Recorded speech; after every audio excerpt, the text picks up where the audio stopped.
Hi guys, today we're just going to show unboxing of this tripod floor lamp.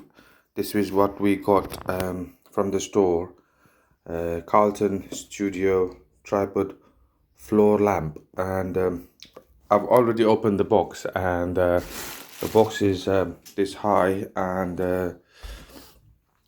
after there's nothing inside. I mean, I've taken all the bits out, so what's come out of the box is this is what's supposed to look like once it's done. Okay, so what's come out of the box is there on the floor.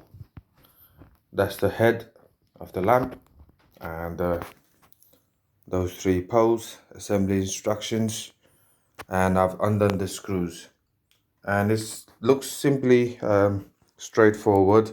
Just connect the legs to the lamp, and let's see how we get on. That's the lamp.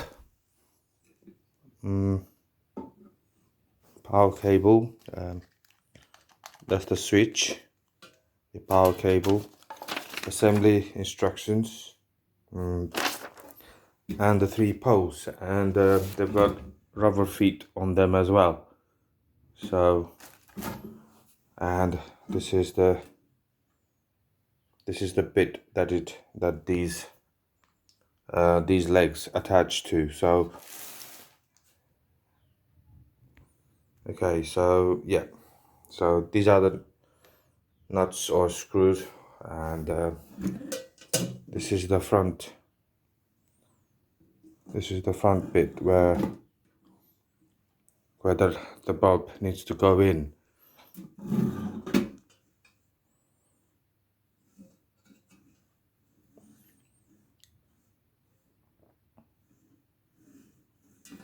So yeah, I'll get on with doing the assembly and see how we get on. Thank you.